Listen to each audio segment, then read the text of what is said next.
In this episode, we'll be making a fully sealed and ducted radiator system. It's designed to fit into a tightly packed area and to work as efficiently as possible with small inlets. The standard Honda CBR 500 radiator is used, which is pretty small, with a core of 270 by 150 millimeters. First, I'll make up some simple brackets to mount the radiator using its original mounting points.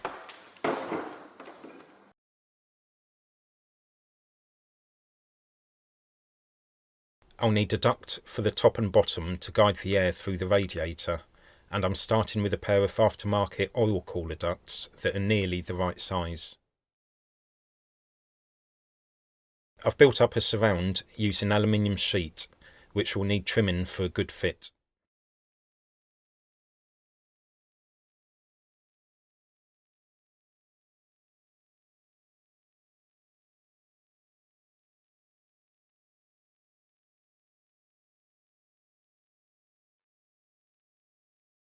The front duct will need the inlets cut and trimmed to fit the bodywork.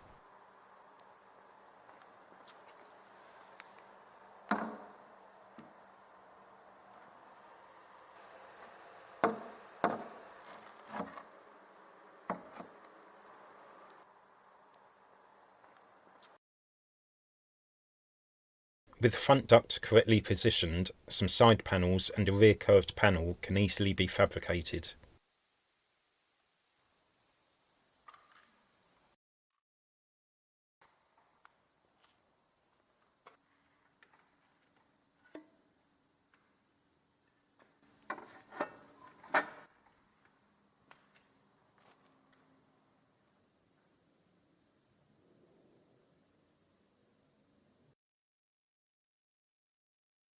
If you look online, there's quite a lot of research done into efficient radiator design.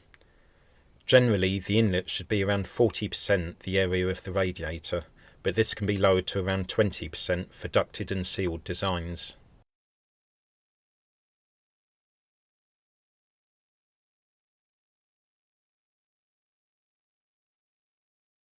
The insides have been smoothed out and a rubber strip added to help create a good seal.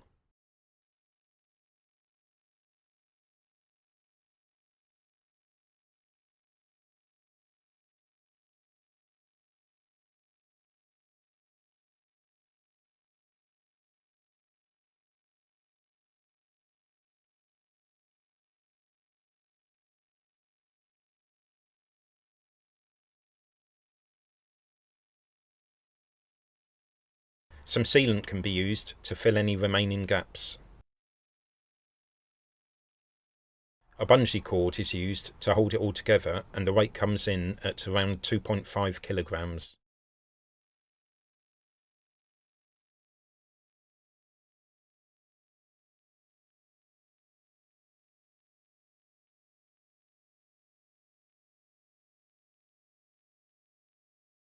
Next job is to make the coolant pipes.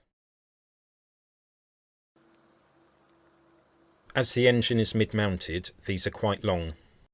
For this I've used 22mm copper pipes, which are readily available and easy to form.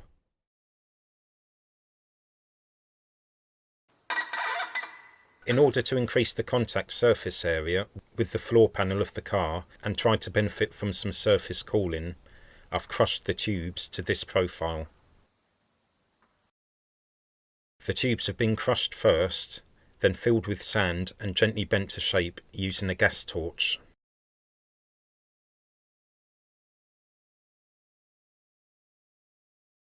They can then be mock fitted before painting.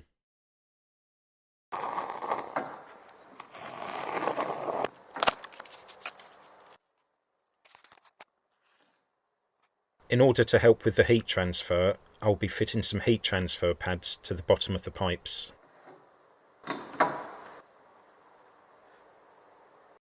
A tube bender can also be used, and I've used this to make the smaller pipes.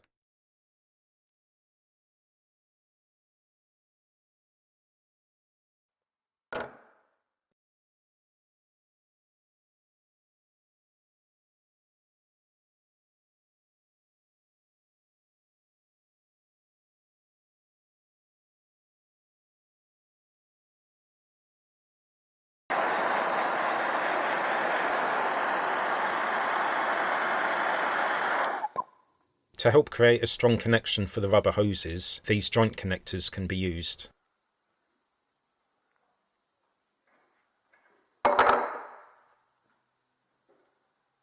With the radiator mounted, I've marked out some undersized holes on the front panel.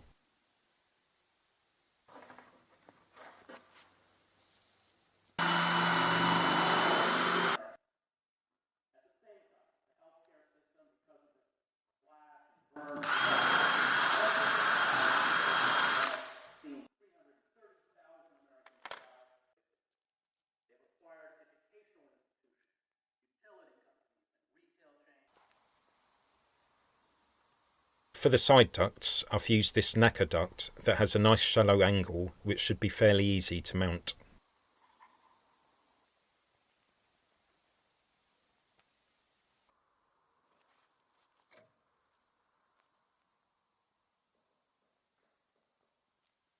The distance between the knacker duct and radiator outlet is quite long here, and I've got some aluminium or plastic tubes that are just the right size. And this angled drainage tube is also just right.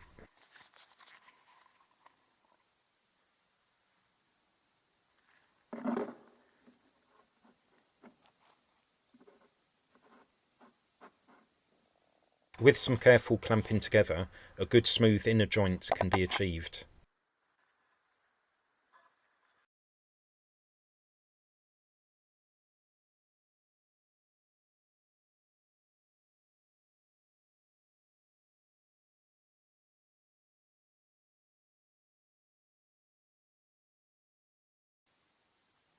With the outlet tubes and knacker ducts firmly bolted in place, the outlet holes for the bodywork tub can also be cut and filed out.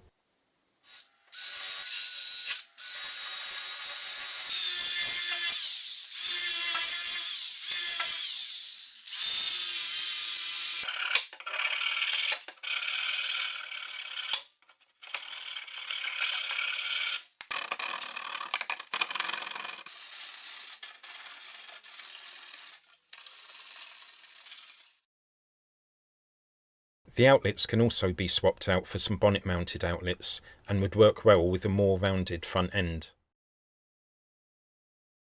The other modifications I made to the cooling system is the addition of an electric water pump to keep the coolant circulating when parked up after a hot drive.